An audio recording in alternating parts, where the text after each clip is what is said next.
ప్రభునందు ప్రియులైన మీకందరికీ యేసుక్రీస్తు ప్రభువారి నామంలో శుభవందనాలు తెలియజేస్తూ ఉన్నాం. దైవజనులు బ్రదర్ భక్త సింగ్ గారి పరిచర్యలో నుండి అలసిన వానిని ఊరడించు మాటలు. ఆగస్టు 7. యెహోవా మందిరమునకు వెళ్ళుదమని జనులు నాతో అనినప్పుడు నేను సంతోషించితిని. కీర్తన గ్రంథం 122 కీర్తనకారుడు దేవుని మందిరమునకు బలవంతముగా కాకుండా ఎంతో సంతోషముతోనూ ఇష్టపూర్వకముగాను వెళ్ళేవాడు. అయితే చాలామంది విశ్వాసులకు వారకూడికలకు వచ్చుటకు అసలు ఇష్టమే ఉండదు. దేవుని మందిరమునకు వెళ్ళుటకు వారిని ఎంతో బలవంత పెట్టవలెను. కొంతమంది తమ తల్లుల ద్వారా, కొంతమంది వారి స్నేహితుల ద్వారా, మరికొంతమంది వారి పిల్లల ద్వారా మందిరమునకు తీసుకొని రాబడుదురు. కాబట్టి అట్టివారు హృదయమందు ఆసక్తి లేనివారై దేవుడు ఈ దినమున నాతో ఏమి మాట్లాడనై ఉన్నాడను ఆశతో రారు.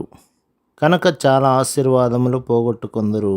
ఒకవేళ అట్టివారు సంతోషముగా దేవుని ఇంటికి వచ్చిన యెడల శ్రేష్టమైన ఆశీర్వాదములు పొందుదురు.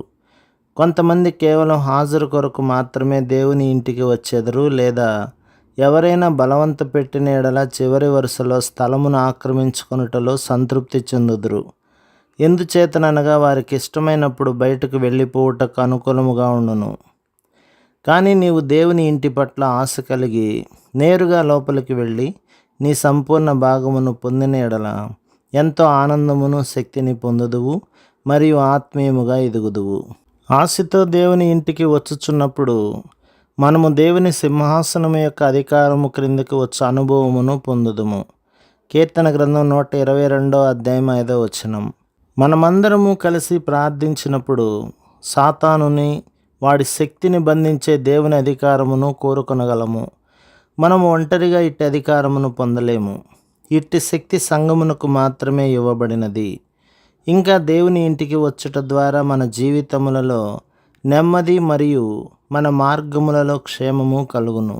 కీర్తన గ్రంథం 122 దేవుని మందిరమునకు నమ్మకముగాను క్రమముగాను వెళ్ళి మన భాగమును మనము పొందిన యెడల మన జీవితములలో నెమ్మది పొందుదుము, మరియు అత్యధికముగా వర్ధిల్లుదుము. దేవుని ఇంటిలో ఆయన సౌందర్యమును నిత్యము చూచుటకు, దేవుని ప్రజలతో దేవుని ఇంటిలో మన సమయమును గడుపుటకు ప్రభువు మనకు భారమును అనుగ్రహించునుగాక. ప్రభు మిమ్మును, మీ కుటుంబమును, మీ సంఘమును దీవించి ఆశీర్వదించునుగాక. ఆమేన్.